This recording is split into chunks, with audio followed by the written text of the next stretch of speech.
Ayan po.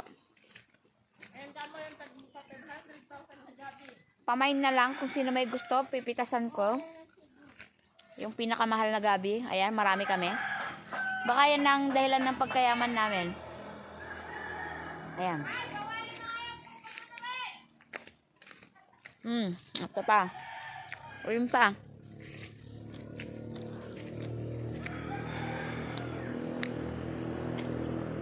Papasan yung daan. Ayoko na sumama. Ayan, pupunta sila doon sa may taniman ng sili ng aking father. Bumaba ka dyan. Ayan, ayoko na sumama. Nagbago na isip ko. May bumaba ka na. Ayan. Sa may gusto, pamain. Pamain, nililipat ko sa paso. Ayan. Tubong-tubo na yan, pamain. Ang halaga niyan ay 500,000.